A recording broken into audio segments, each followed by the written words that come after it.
আজকে সকালবেলাতে আমার স্টুডেন্টের বাড়ি থেকে আমাকে একটা কাঁঠাল পাঠিয়েছে।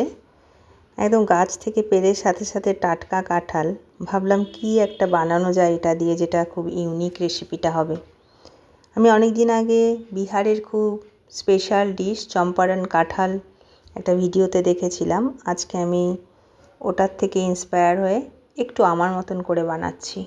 কাঁঠাল প্রথমে কেটে নিয়েছি, ভালো করে ধুয়ে তার মধ্যে এবার সমস্ত কিছু দিয়ে দেবো। আমার কাঁঠালটা 800 গ্রামের ছিল। 4টে বড় পেঁয়াজ দিয়েছি, অনেকগুলো গোটা রসুন দিয়েছি, নুন, হলুদ, 1.5 চামচ ধনে গুঁড়ো, 1.5 চামচ জিরে গুঁড়ো, 1 চামচ গোটা গোলমরিচ, 1/2 চামচ গোটা জিরে, আদা, রসুন, কাঁচা লঙ্কার পেস্ট।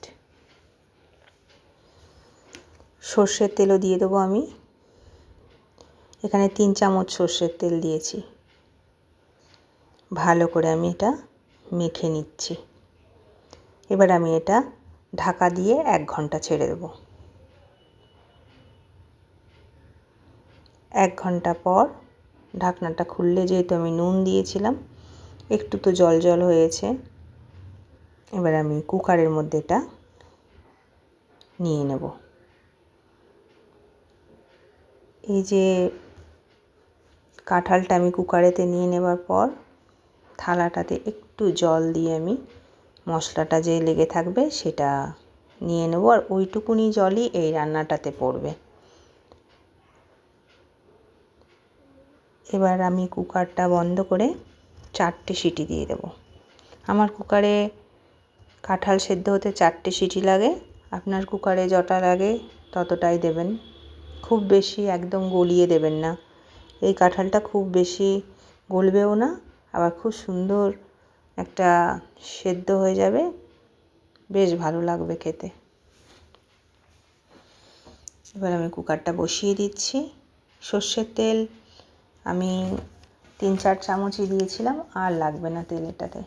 এটাতে কিন্তু কোনো রকমের টমেটো কিংবা দই আমি ইউজ করিনি।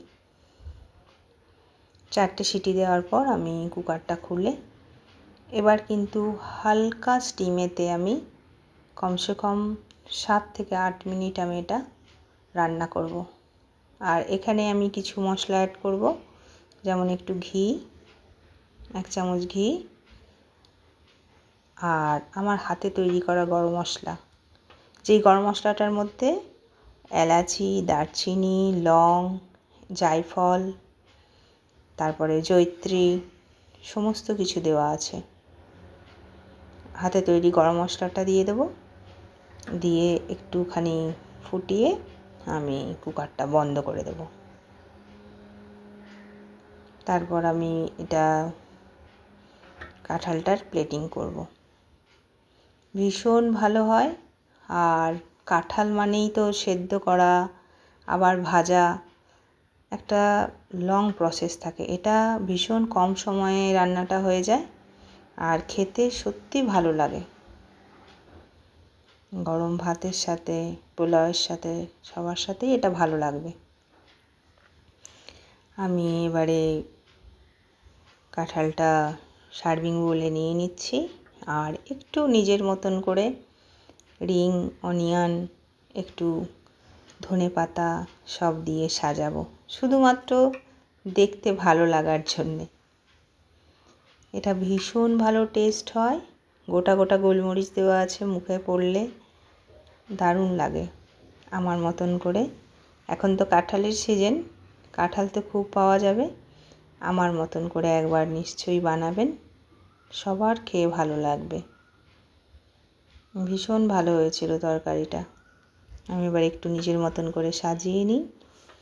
সাজানোটা তো অপশনাল, আপনি না সাজালেও কোনো টেস্টের অন্তর পড়বে না। খুব ভালো হয়েছিল কাঁঠালটা। এরকমভাবে একবার বানাবেন, সবার ভালো লাগবে।